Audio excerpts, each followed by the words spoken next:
Manx Radio's Update with Beth Espy.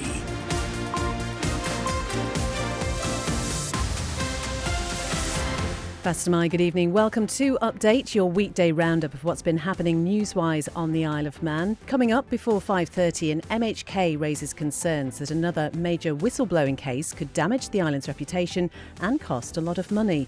Also tonight, the Department for Enterprise responds after a company wins a legal challenge over the use of the letters TT. We ask how safe weight loss jabs are and what's happening with their cost here on the island. And we'll also bring you the latest on a sculpture that sparked plenty of debate when it was first proposed. We'll keep an eye on the weather, the traffic and the travel as well.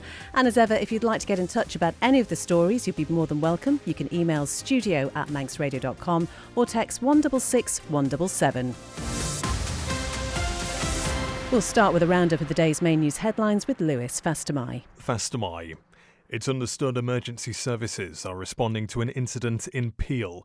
Residents have reported seeing an air ambulance and a number of police cars in the Derby Road area. Manx Radio has approached the Isle of Man Constabulary for comment. It's expected the rollout of smart meters on the Isle of Man will be completed by the end of next year. Just over half have been fitted so far. A positive Moneyval assessment outcome is the shared goal of government and the island's financial sector. Justice and Home Affairs Minister Jane Paul Wilson says the island's status as an international finance centre makes a positive outcome even more vital. Our own internal assessment around this is that the risk to GDP could be much higher, northwards actually of 11%. And an updated schedule, increased rest days and a new sport bike class are just some of the changes in place ahead of the 2026 Isle of Man TT races. Organisers say it will add greater resilience and flexibility to the programme. Further afield now, and tributes have been paid to the Italian fashion designer Giorgio Armani, who's died at the age of 91. A national day of mourning's been declared in Portugal after a funicular railway crash killed at least 16 people. Lisbon Mayor Carlos Moedas says the city needs answers. My concern lies with the victims, those injured in hospital, the families who lost their loved ones. There are no words for such pain. A man accused of driving into crowds at Liverpool's Premier League victory parade has pleaded not guilty to all 31 charges. And TikTok's named Jess Glynne's Hold My Hand as its Song of the Summer. The track's played in more than 4.5 million videos on social media. Those are the headlines. I'll be back with the news at 6 o'clock. Thanks very much, Lewis. Now the weather brought to you by Manx Glass and Glazing. So it'll be often dry with sunny spells this evening. Clear skies overnight. There is, though, the continued risk of the odd shower. Light to moderate west and northwesterly winds. So maximum temperatures around 17. Then tomorrow, mainly dry, bright or sunny spells again. Light winds and top temperatures again around 17. And just looking ahead to Saturday, dry and bright, but cloud will increase in the evening and overnight into Sunday ahead of outbreaks of rain on Sunday. Light to moderate south or southeast winds. They will strengthen later on Sunday with highest temperatures of around 19. Sunset this evening will be 3 minutes past 8. Sunrise tomorrow morning 6:32. Manx Glass and Glazing can supply and install single, double and triple glazing. Call 674 573 or visit the showroom on the Snugborough Trading Estate. A ground source heat pump can save thousands of pounds a year, and you can harness this energy on island with Geothermal Limited, the water borehole experts. Visit drilling.im and see how a ground source heat pump borehole works. That's drilling.im. Hungry for something better at work? The Quirky Teapot Ballasalla creates bespoke corporate buffets and delivers straight to you, serving the south of the Isle of Man with flavour and style. Call Abby and the team on 22 42 42 or visit The Quirky Teapot on Facebook. Lost your keys? Got locked out? Get in with Kevin's Keys, your fast, reliable locksmiths 24/7. Homes, cars and bikes, Kevin's Keys do it all. And why not get a spare set cut and chipped just in case? Call Kevin on 287 287. Direct cremation is just that. An affordable and simple cremation without all the costs associated with a funeral service. Find out more by visiting directcremation.im or phone Direct Cremations on 478 422. You're listening to Update here on Manx Radio. It's coming up to 5:05. Now, an MHK says she doesn't want to see another huge whistleblowing case causing reputational harm and expense to the Isle of Man, but fears it could happen if action isn't taken. Onken member Julie Edge chaired a select committee on whistleblowing during the last administration, with a number of recommendations from its investigation having since been implemented. Well, despite this, a 2023 report by Arbery Carstown and Malouse Tim Glover found whistleblowers were still facing many of the same issues highlighted by the committee in 2020. I should say at this point we have invited Tim Glover for interview on this. Well, in May 2023, the island's former medical director, Dr. Rosalind Ranson, was awarded nearly £3.2 million after a tribunal found she was unfairly dismissed as a result of whistleblowing, a record payout for such a case here on the Isle of Man. Well, Sian Cowper has been talking to Julie Edge and asked whether she's surprised whistleblowing hasn't been a higher priority during this administration. I am, because it can be costly if you get it wrong. Certainly, I recently did follow up and I asked the Chief Minister questions as to how many whistleblowers there currently are. His reply was 1.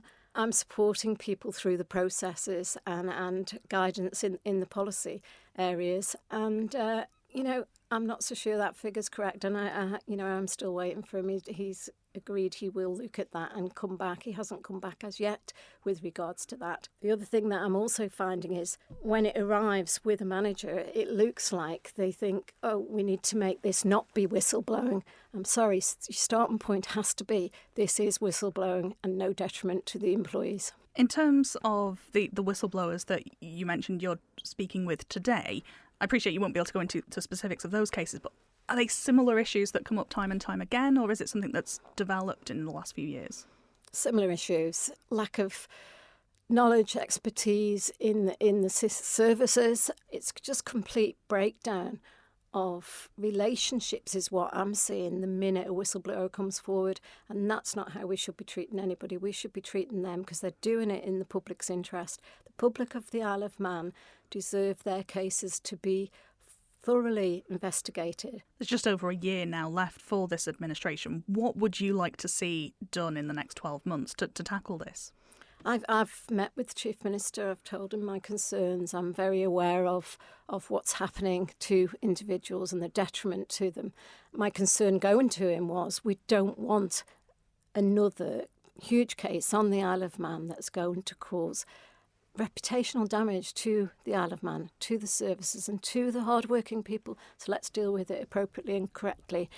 That is Julie Edge, MHK, who's talking to Sian there. And just to remind you, we have asked Tim Glover for an interview on this subject on more than one occasion. 7.5 minutes past 5. Now, the Department for Enterprise says it takes its responsibility to protect the trademarks and intellectual property of the Isle of Man TT races extremely seriously. This comes after a small UK-based wellness company won a legal challenge from the Isle of Man government. Siobhan Fletcher joins us in the studio now with the details. Siobhan, we did hear about this on Update yesterday, but just remind us what happened. Yeah, Beth. So basically, Target Therapies in Basingstoke has successfully secured trademark rights to use its name and logo after an objection from the Isle of Man government to the firm's application to use the letters TT.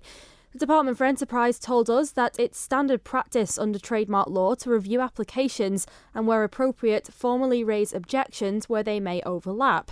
This process is a necessary safeguard to ensure that the rights and commercial value of the brand are properly protected. It says in the matter concerning Target Therapies, as is usual in such cases, dialogue took place between the respective parties. It says the issue was basically that Target Therapies' original application solely featured two Ts and conflicted with existing TT trademarks. And so its challenge was to ensure the issue was addressed, with undertakings given in May 2024 by Target Therapies, which confirmed and legally committed the use of TT to charitable fundraising activities directly linked to the services that they offer. And so then what has been the department's response to the outcome of the challenge? Well, in light of reports following this dispute, the department says it's not correct to portray the outcome of the legal process as a defeat. Instead, it describes what's taken place as a pragmatic, balanced response, ensuring the broad benefit that our community receives through the TT is not undermined. It says the undertakings provide assurance that the mark cannot be used in commercial areas relevant to the Isle of Man TT races, thereby safeguarding the brand's integrity and demonstrating the department's ongoing commitment to protecting one of the Isle of Man's most internationally recognised and prominent assets. The department ended its statement to us saying, as part of its obligations, it will continue to act proactively to protect the reputation, heritage and commercial value of the Isle of Man TT races. Siobhan, thank you. And as ever, you can find the full story on the Manx Radio website.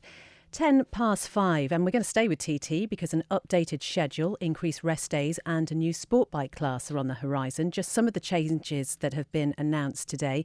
Organisers say it means there'll be greater resilience and flexibility to the programme, as Chanel Suku reports. The schedule for 2026 brings with it a number of changes, which include an increase of rest days from 2 to 3, with qualifying week now featuring a rest day on Thursday. Despite this, practice and qualifying sessions will increase from 6 to 7, including an additional daytime session on Wednesday.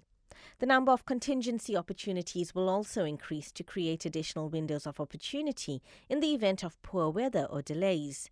During race week, the Super Stock and Super Sport races will switch places in the running order, with Super Stock now paired with the sidecar races and Super Sport running alongside the Super Twin, which will now be titled Sport Bike Class. The Super Twin class will also be revised to allow sport bike specification machines to compete for the first time, with the two races newly titled Sport Bike TT Race 1 and Sport Bike TT Race 2. TT Super Twin and the new sport bike machines will both be eligible to compete in 2026. The Sunday following the senior TT will remain as a fully resourced contingency race day. The full schedule can be found at manxradio.com. Chanel Suku reporting 5:11. We're going to turn to the world of art now, and plans for a new sculpture on the island have been causing a little bit of a stir, I think it's fair to say, since they were announced last year, but now a date has been set for its unveiling. No, we're not talking about King Orry, though this one is set to be installed in St John's. In fact, what we're talking about is the work known as Ellipse by 95-year-old Brian Neal, the Manx artist who created the Three Legs of Man, which you can see outside of Ronaldsway Airport. Well, Lewis is with us now. Firstly, Lewis, can you just describe this sculpture to us? What does it look like? Faster, my Beth. I'll try. It's tricky to describe, but I'll try my best without being unsympathetic. It resembles something like a door with an oval hole cut out of the middle, and there's a little orb at the base. That oval void, as it's been described, is supposed to be the focal point, a portal, if you like, to look through and admire the Manx landscape, which Mr. Neal is said to have had in mind when designing this artwork. Some of the unkinder comments, meanwhile, have likened it to a tissue box, but I'll let you decide for yourself whether you agree with that. So is that why it's been causing a bit of a stir then? I would say primarily so. As we all know, art is subjective, beauty is in the eye of the beholder, and when it comes to public works of art, people generally have an opinion one way or another on whether or not they like the look of it, but also the location. So originally it was hoped Mr. Neal's sculpture would be placed at Niarble, on land behind the cafe, for people to look through and view that stretch along the southwest coastline. But if the reaction online is anything to go by, people weren't happy with that idea, and many were concerned about its impact on the view there as well. So when the planning application emerged online, the location had changed, this time to St John's at the Tynwald National Park and Arboretum, close to the fairground wall. So have those plans been approved then? So not exactly. If you check the planning application now, you'll actually notice it was withdrawn. We asked about this. And the reason is because on the 1st of March, earlier this year, the new 2025 Permitted Development Order was approved. And that includes a level of development for street furniture or on behalf of a public body, such as public bins, public seats, wayfinding signs and public drinking fountains. And as of this year, public art as well. So because it's a piece of public art in a public space, on behalf of a public body outside of a conservation area, permission is actually no longer needed, and so it will be unveiled on Saturday the 25th of October, and further details about the day's event are to be announced soon. And for anyone who's listening and wondering about the cost of this sculpture, the Ellipse project is expected to cost £96,984 in total.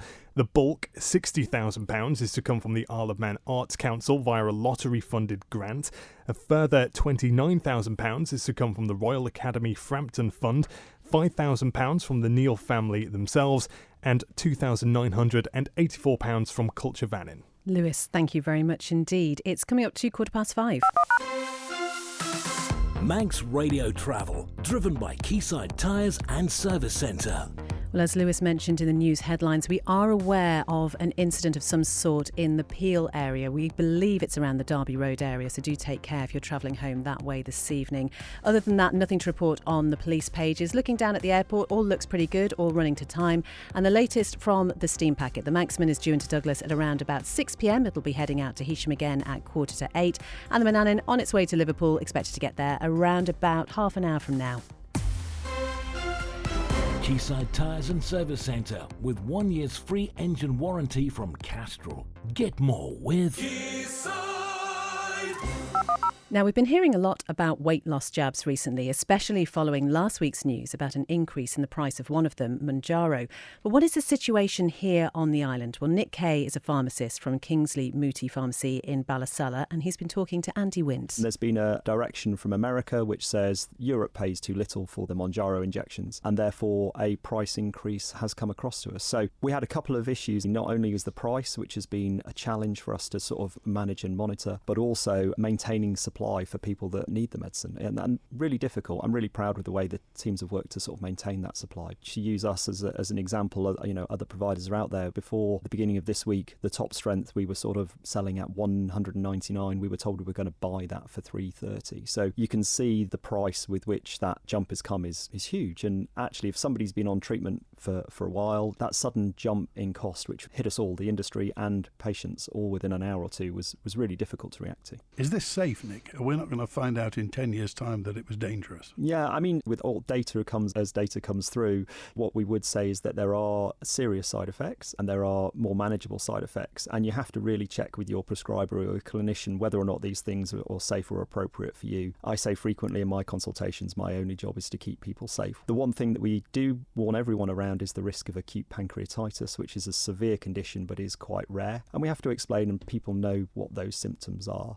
When you come off them, does the weight slab back on? So everybody's journey is different. And when we've looked at this sort of stuff from a clinical point of view, and then as people come off the medicines, that is something that people are requiring more help and advice with. There's loads of different studies and data out there. Potentially at 12 months after stopping, 72 to 84% of people aren't back on it again after a year. And I think that sort of says to you that if you do these things in the right way and that you use it as an aid to help you change some of your behaviours and relationships with food, then that can be really helpful. But some people will go back on it, but not as many as you think at the minute. That's pharmacist Nick Kay talking to Andy Wint. You're listening to Update here on Manx Radio, 5:17, and it's expected the rollout of smart meters on the Isle of Man will be completed by the end of next year. And that's despite just over half of the meters due to be installed having been fitted so far. Sean Cowper has the details. In 2022, a 4-year project to install 50,000 smart electricity meters on the Isle of Man got underway. The £18.2 million programme is designed to replace manual meter readings and estimated bills by sending Manx Utilities automatic meter readings that reflect the exact amount of energy used. As of the 28th of August this year, more than 27,500 metres have been installed, with around 22,000 still to be put in place, or around 44% of the total. Responding to a Tynwald written question from Arbury, Castletown and Maloo MHK, Jason Morehouse, MU Chair John Wannenberg confirmed the rollout is scheduled to be substantially complete by the end of next year. He also revealed there have been 337 customers who've contacted the authority with concerns regarding the installation of smart meters. Customers can have a non-communicating smart meter installed if they prefer not to have their readings sent automatically to MU, but the customer says retaining an old-style meter is no longer possible. So far, 2 customers have opted out of the smart functionality and are paying a basic tariff instead, with charges for having the meter read 4 times a year. Choosing the basic tariff means customers will have an uplifted daily standing charge currently set at 73.2 pence per day to ensure the additional costs aren't borne by customers who allow remote meter reading. Sean Cowper reporting, coming up to 5:20. And we heard about this yesterday, but with a packed agenda highlighting global risks and the island's overall progress, the Countering Financial Crime Conference, which was held at the Villa, comes a year ahead of the latest Money Val assessment. Now, Moneyval is a peer review body that essentially evaluates how countries tackle money laundering and terrorist financing and also recommends ways to strengthen their systems. But what does it actually mean, and why do the body's findings matter for us here on the island? Well, we asked that question of the head of AML's CFT Policy Office, Gilly Christian. So the assessment itself is actually quite a long process. So it's about 18 months, and the official first step is going to be in November 2025, when Moneyval will come over and give us country training, they call it. This is where we can bring the industry in, they can ask questions to the Moneyval Secretariat, and the agencies will also be able to take learnings from that and sort of showcase the preparations that we've been doing so far. We will then move into the official process, which, like I say, takes about 18 months. The main component of that is a on-site evaluation and on-site inspection. So that's 3 weeks worth of interviews with both businesses on the island and with our agencies. And that's really where the assessment team, the Moneyval assessment team, will identify any key areas that they want to dive deeper into, any deficiencies that they might be finding in our system. But it's also a place where we can showcase how good the work that we've been doing. Every jurisdiction has recommended actions. There is no jurisdiction out there that will not have them. Depending on how well you do in your evaluation and what deficiencies are found, depends on the level of your recommended actions. So in short, businesses themselves will not have a checklist, but those recommended actions will then filter through from our government into the agencies and then down into our industry, and that's how we'll approach what we need to do to improve. Gilly Christian explaining Moneyval. 21 minutes past 5. Well, this summer was the warmest on record for the Isle of Man. Ronaldsway Met Office has published its latest report, and Amy has been taking a look. Despite a blip over TT, June, July and August had consistently warm temperatures and below average rainfall. It follows the warmest and sunniest spring on record here on the island. The mean daily high was 18.8 degrees Celsius, which is 1.24 degrees above the standard 30-year average. The highest temperature was 26.7 degrees, which was on the 12th of July. Mean daily minimum temperatures were also significantly above average for all 3 months. The 24-hour mean temperature was 16 degrees, which broke the previous record from 1995. While the island didn't see any extreme peaks in temperature, the consistency of the warm conditions is what made it the warmest summer on record. The unusually high sea temperatures, especially after the warm spring, are thought to have contributed to the warm nights, with the average lowest temperature of 13.2 degrees also beating the record. In terms of rainfall, summer got off to a poor start, totalling 83.8 millimetres in June. However, in July, it halved to 40.5 millimetres and then again to 23.3 millimetres in August. So far in 2025, total rainfall is just 366 millimetres compared to the usual average of around 500. Meanwhile, July had lighter winds than average, but unseasonably strong winds in early June and in early August meant those months were slightly higher. The strongest gusts of 45 knots were overnight on the 2nd and 3rd of June, which caused issues for TT visitors, especially those camping.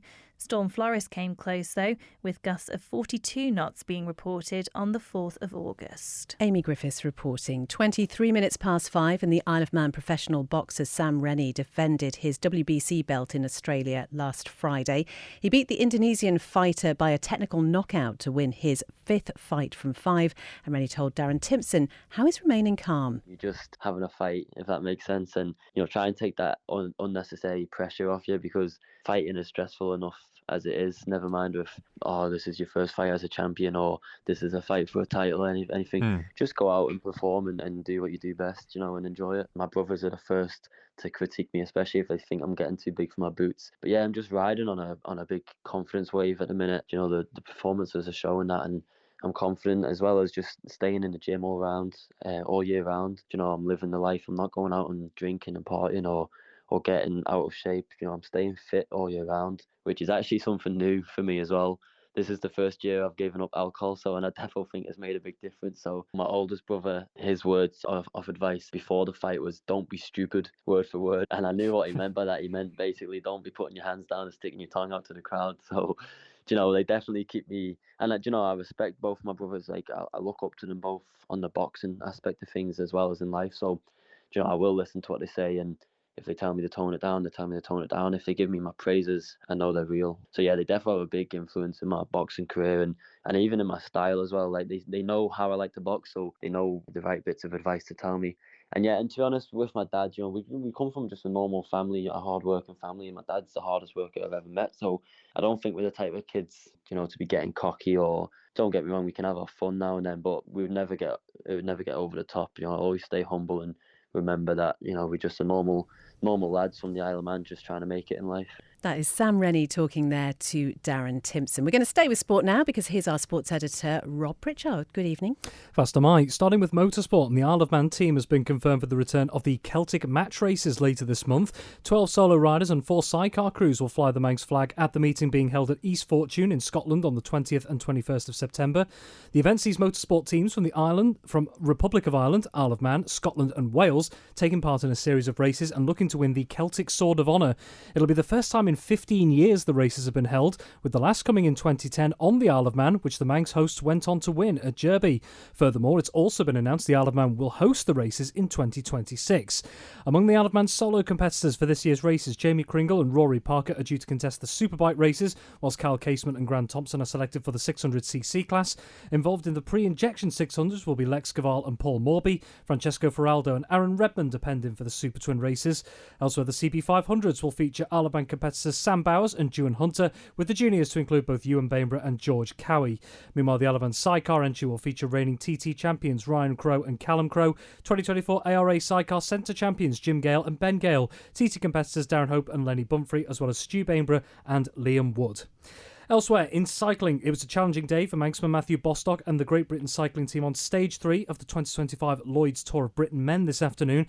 Hugh Buck-Jones was the team's highest finisher in 37th, with Bostock himself coming home in 89th. However, whilst Great Britain slipped to 18th in the general classification, rider Ben Shilton currently holds the mountain jersey. And in football, Corinthians, St Mary's and Russian United have maintained their perfect starts in Canada Life Combination 1 during last night's latest midweek fixtures. Corinthians ran out 7-2 winners at home to Braddon. St Mary's edged out Laxey in a 5-4 thriller, and Russian hammered Foxdale 11-0. Elsewhere, Peel and Ramsey got their first wins of the campaign against Ayr United and Douglas High School Old Boys respectively. In Ardern and Drug Unlimited Combination 2, there were wins for Castletown, Douglas Athletic, Ramsey Youth Centre and Old Boys, Pulrose United and St George's. Colby and Governors Athletic played out a 2-2 draw. Thank you very much indeed, Rob. Well, that is all from Update this evening. Do join us for breakfast from 6 a.m. tomorrow morning. Among other things, we're going to be talking more about those changes to the TT schedule. Lots of reaction to that, so do join the team from 6 tomorrow. But coming up next on Manx Radio, it's an Island Life special with Lewis Foster. Calls ring out for smartphone delay, and this is really going to look at the impact that such technology is having on youngsters. Then it's Greatest Hits with Chris Kinley from 6 p.m. At 9, it's A Little Like Music with Morris Powell, before Rianne joins you with After Hours from 10. So whatever you're doing, have a good one, and we'll talk to you again tomorrow.